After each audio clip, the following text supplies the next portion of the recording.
I always wonder what's going on in the mind of his wife. Like, are you Agreed. okay? Please blink 4 times. Yes. We'll come over here. We'll save you.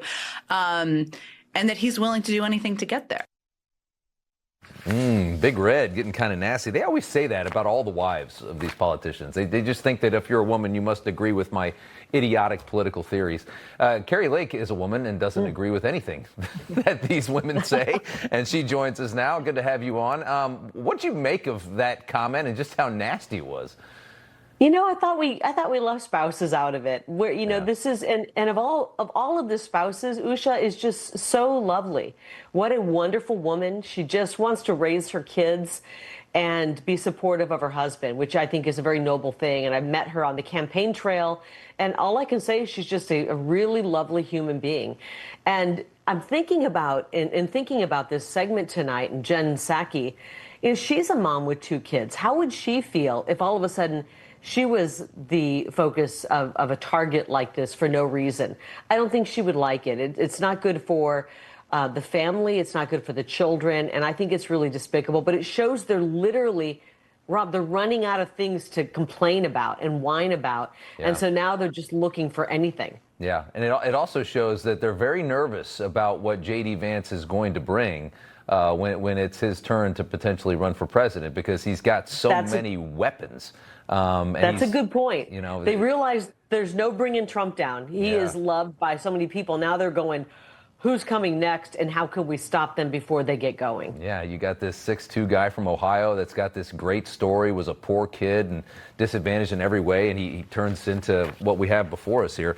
And he's very young, and he's got the look, and I think they're very scared about 2028, and I think they have a right to be, because not a lot of good candidates on their side, unless you think Gavin Newsom is really going to appeal in the swing states.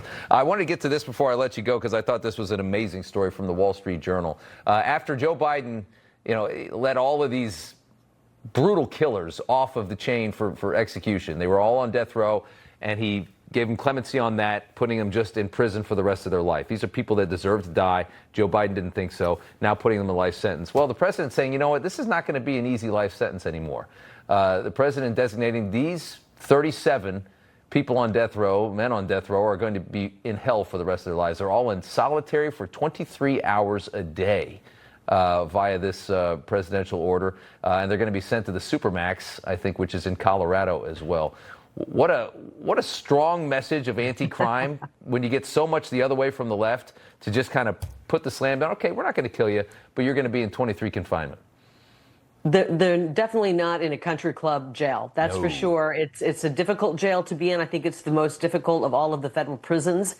And, Joe Biden just thumbing his nose at juries that found these 37 people not only guilty, but worthy, and sentenced them to the death penalty. And Joe Biden, well, we think Joe Biden did it. I mean, let's face it. Who was really running the show? We know it was the auto pen.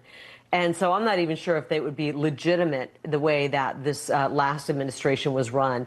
But, I think prison should be a punishing environment. It shouldn't be a country club. It should be there to remind you why you're there, and you have a debt to pay. And these guys might wish that they hadn't had their sentence commuted or been pardoned from the death sentence. Locked down 23 hours a day, I think I'd want the electric chair. And you're right, we don't know if it was Joe Biden, because you remember how he talked with his crime bill back in the 90s. He was not a soft on crime guy. It's just another one of those executive orders that we have to question. Kari, good to see you. Thanks so much. Thanks, Rob.